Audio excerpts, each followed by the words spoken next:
Bonjour à toutes et à tous. Aujourd'hui, on va parler d'un sujet qui est très concret, la place des piétons à Verrières-le-Buisson.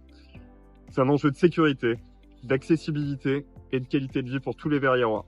Et pour en parler, je vais laisser la parole à Emmanuel, qui est chargé de ces questions-là au sein de la future équipe municipale.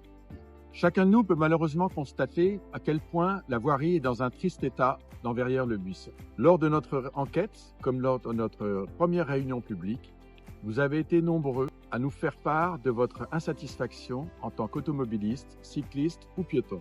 Nous sommes tour à tour l'un ou l'autre. Il ne s'agit donc pas d'opposer les usagers entre eux. L'espace public doit être mieux partagé et bien sûr entretenu correctement.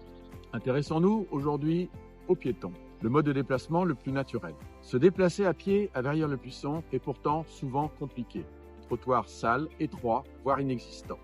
Obstacles multiples, seuils aux intersections.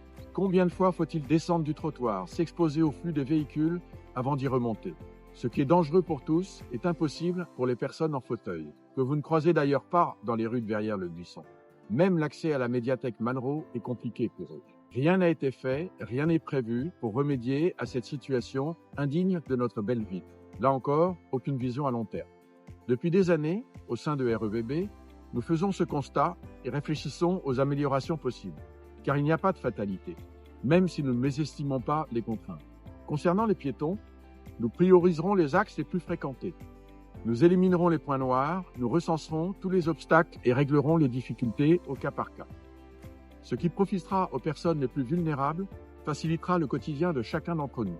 Merci Emmanuel. Concrètement, comment on va s'organiser et dans quel ordre pour pouvoir faire ça? On commence par une priorisation claire. Grâce à une carte interactive, chacun pourra signaler les difficultés rencontrées. Ces remontées permettront de hiérarchiser les axes et les points noirs en fonction de l'usage et du niveau de danger. À partir de là, nous construirons un plan pluriannuel, lisible et public, avec des objectifs par année. Et ce plan sera travaillé lors d'ateliers citoyens, quartier par quartier, pour décider avec les habitants. Merci beaucoup. À Verrières-le-Buisson, améliorer les cheminements piétons, c'est pas une affaire de coût ponctuel. C'est planifier, prioriser et agir sur la durée avec les habitants. Et ça, c'est exactement notre méthode. Je vous dis à mercredi prochain.